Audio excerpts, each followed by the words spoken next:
taking us into a bit of history. Thanks, Brad. Yeah. All right, here we go. The history of the Spanish flu outbreak in 1918 seems particularly relevant to our current experience. So join me on a virtual history walk, exploring how Kitchener experienced a global pandemic over 100 years ago. The world had been at war for 4 years by mid-1918, and it was becoming clear that the war's end was near, but at a cost of around 20 million lives. Little did people know the ongoing war would encourage and accelerate the spread of a disease that would infect a quarter of the global population and kill 20 to 50 million people. Influenza arrived in the city in the fall of 1918.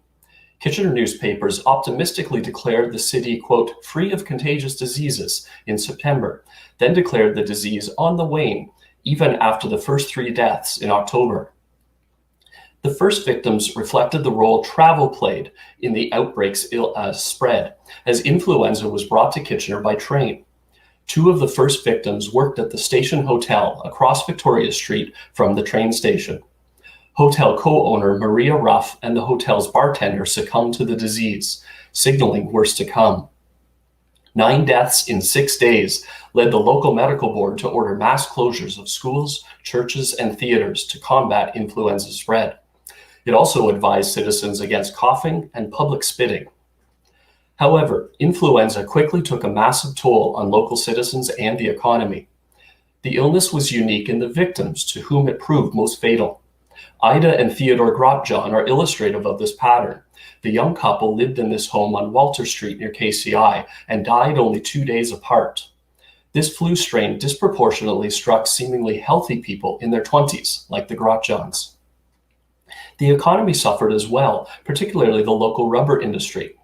Companies like Dominion Rubber closed for weeks because over half of its employees were ill.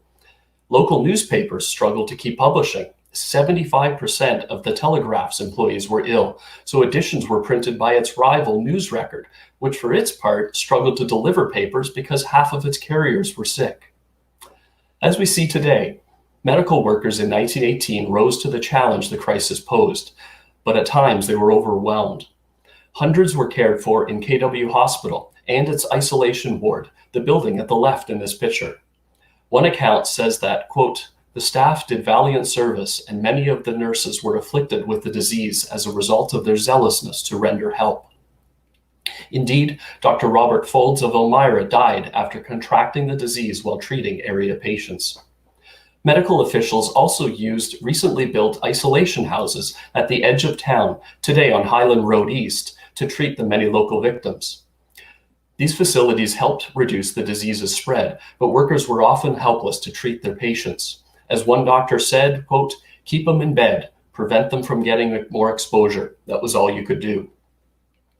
Unlike today, 1918's outbreak ended almost as quickly as it began. Closures were lifted in just over 3 weeks. Citizens were anxious for life to return to normal and, according to one article, especially to get back to church. But influenza's human toll was far more deadly than today. Over half of Kitchener citizens were infected and 127 died, equivalent to roughly 800 of today's Kitchener population. Kitchener's experience combating the Spanish flu in 1918 certainly has some key differences compared to today, but it shares many similarities with the current global crisis. History helps provide context and a wider understanding of humanity's past and our present, hopefully while telling an interesting story along the way. So thanks for joining me on this virtual history walk this morning.